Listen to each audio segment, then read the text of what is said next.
विवाह होने के बाद हर माँ बाप की इच्छा होती है कि उनके घर आंगन में बच्चों की किलकारियां सुनने को मिले, लेकिन शादी के 5-10 साल बीतने के बाद भी जब कोई माँ कहने वाला नहीं होता, घर में कोई बाप कहने वाला, पापा कहने वाला नहीं पैदा होता, तो जिंदगी टूटने लगती है।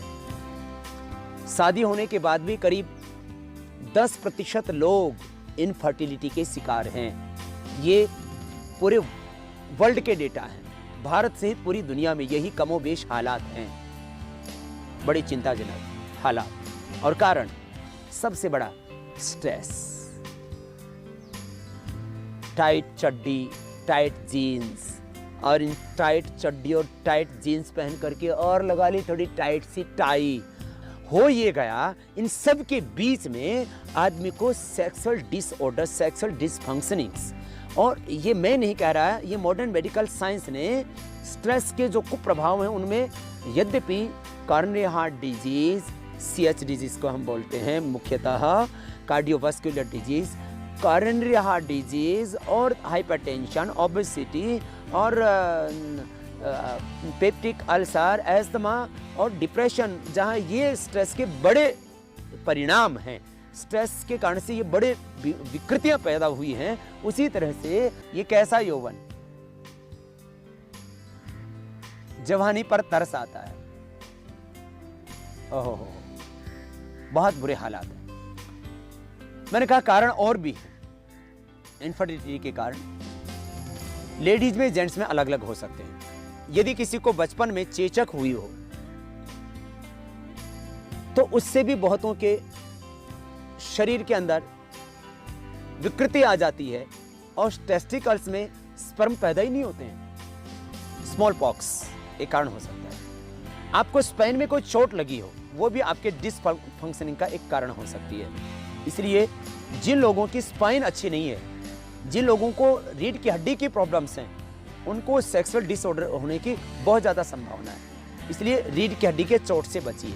स्मॉल पॉक्स में आपका खैर काबू नहीं चलता है, खैर उसके लिए बहुत से उपाय किए गए, पूरी दुनिया में अब स्मॉल पॉक्स बहुत कम हो गया है। सेक्सुअल डिसफंक्शनिंग का एक बड़ा कारण हेरिडिटी हो सकता है, वंशानुगत।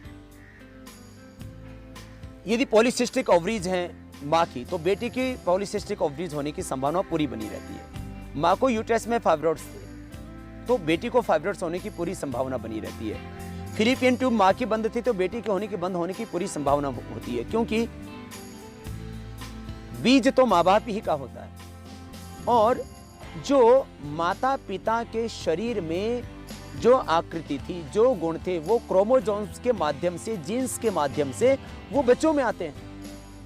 तो माता पिता का जो पूरा कैरेक्टर है, उनकी पूरी बॉडी है और उस शरीर के जितने भी तमाम आंतरिक संरचनाएं हैं, वो हम माँ बाप के शुक्र और रज से ही तो प्राप्त करते हैं। तो एक स्पर्म और ओवम, एक स्पर्म में और ओवम में जो कुछ होता है वो हमारे शरीर में पूरी तरह से प्रतिबिंबित होता है। इसलिए एक कारण ये यौन रोगों का, इनफर्टिलिटी का हो सकता है जेनेटिक भी। खैर, चाहे जेनेटिक कारणों से हो इनफर्टिलिटी, चाहे स्ट्रेस के कारण से हो इनफर्टिलिटी, चाहे अपनी बचपन की गलतियों के कारण से हो इनफर्टिलिटी, या मोटापे के कारण से हो इनफर्टिलिटी। हाँ, बहुत से लोग बहुत मोटे होते हैं मोटे लोग देखने में तगड़े लगते हैं लेकिन भीतर से फ्यूज जुड़े होते हैं, करंट गायब होता है। खैर, ये कोई भी कारण से यौनांगों में पुरुषों की शिथिलता और लेडीज में यूट्रस में, ओवरी में प्रॉब्लम, या फिलिपियन ट्यूब का बंद होना, या अंडा कम बनना, या पुरुषों में स्पर्म का कम बनना, या बनता भी है तो उसमें सक्रियता नहीं रहना, स्पर्म काउंट कम है या मोटिलिटी कम है, इन सब कारणों के निवारण के लिए हम आपको बताएंगे उपाय, जिससे आपके भी घर आंगन में खुशियां आए, बच्चों की किलकारियां उठें और आप अपना प्रतिनिधि इस दुनिया में छोड़ के जा सके। आजकल तो 2 समस्याएं हो चुकी हैं। हरियाणा नंबर 1, उसके बाद राजस्थान, और यूं तो पूरा देश उसकी चपेट में है।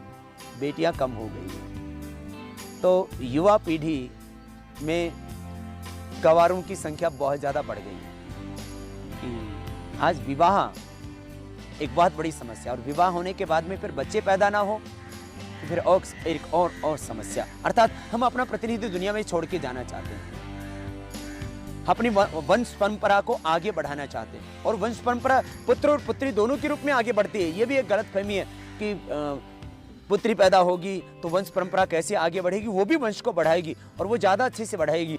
कि इनफर्टिलिटी, संतानहीनता, आपके घर में संतान सुख नहीं है, आपको अपना प्रतिनिधि नहीं मिल पा रहा है, तो आपकी जिंदगी कहीं ठहर सी जाती है, आपके सपने कहीं टूटने लगते हैं, और आप इस दुनिया में एक अपना बहुत अच्छा प्रतिनिधि दे करके जा पाए, ये तो बहुत बड़ी बात होगी। योग से दोनों काम होंगे, आपकी इनफर्टिलिटी भी मिटेगी, और जो बच्चा पैदा होगा, जो बेटा या बेटी इस दुनिया में जो कदम रखेगा, चरण रखेगा, वह आपका और इस पूरे देश और दुनिया में अपना नाम रोशन करके जाएगा।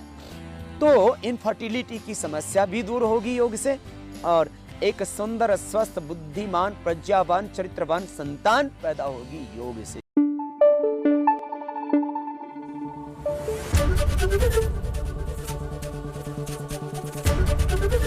एबीपी न्यूज आपको रखे आगे।